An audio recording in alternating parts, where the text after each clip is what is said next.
Hey, Dr. Clark, coming at you with another differential equations check your understanding video, section 3.2. We are looking at nonlinear models in this section, so let's dive in.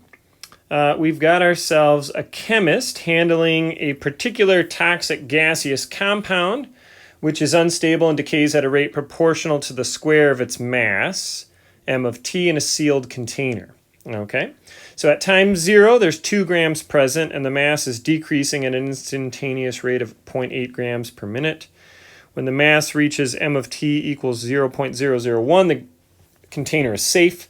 How long should the chemist wait to open it? Okay, so this looks like a classic write down the model, solve it, and answer a question kind of problem.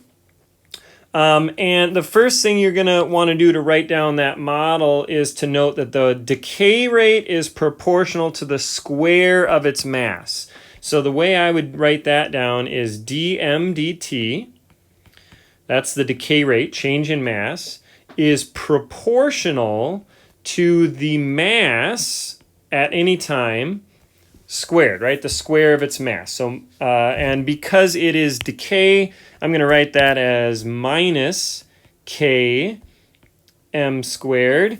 And I think they even tell us that, well, they don't tell us what k is, do they? Okay, so it's minus km squared. But they do tell us that m of 0 is equal to 2. And they tell us, this is kind of clever, they tell us the instantaneous rate of change at the beginning at time 0 is 0.8 grams per minute. So actually they tell us dm dt would be negative 0.8 at time 0. And at time 0, the mass is equal to 2, which tells us that k must equal 0.8 divided by 4, and 0.8 divided by 4 is, of course, 0.2. So k is equal to 0.2.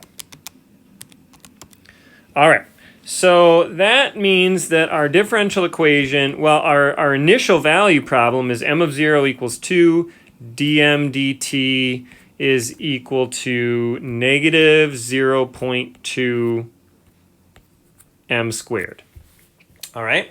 Now, in order to, so that is the modeling, right? That is the modeling portion of the problem. We have to write down the model right here.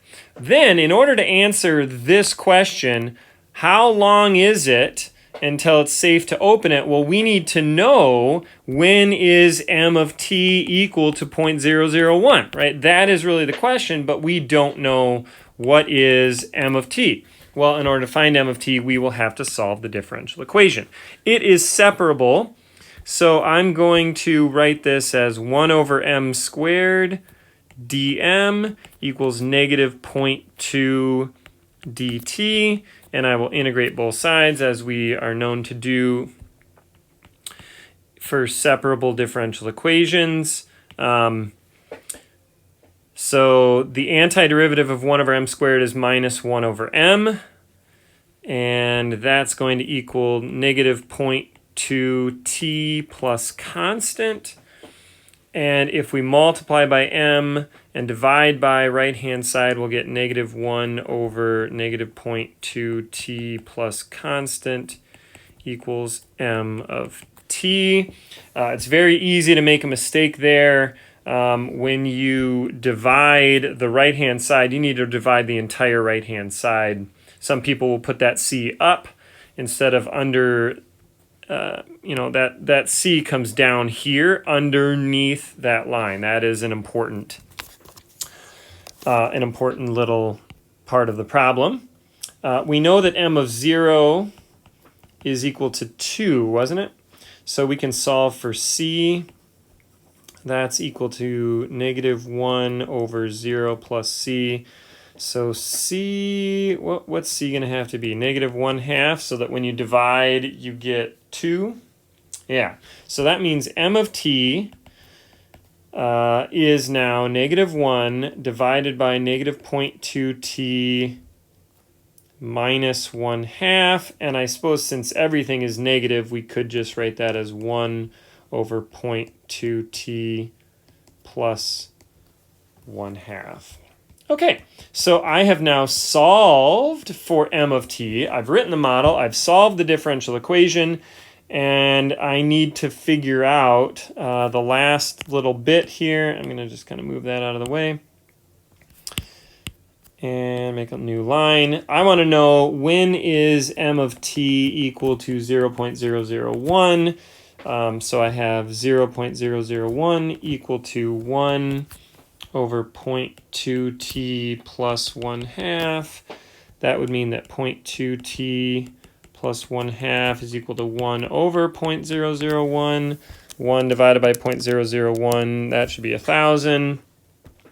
0.2t equals 1,000 minus 1/2, which is what, 999.5. So t is going to be 999.5 over 0.2.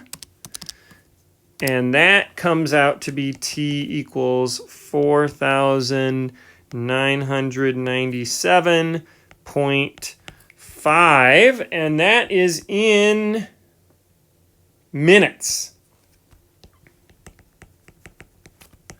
Later. Okay?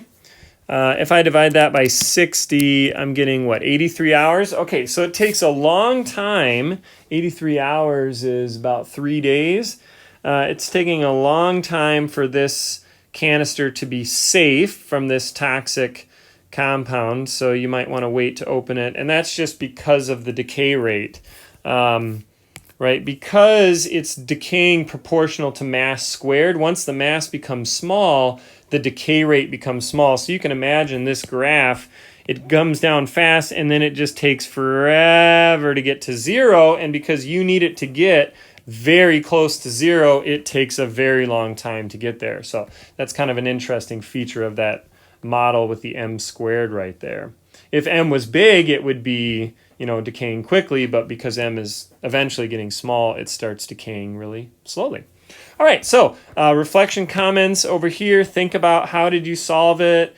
Give yourself a rating 1, 2, 3, 4 right there. And if you feel like you need a little more practice with modeling, maybe seek out some extra problems to solve. And we will see you next time.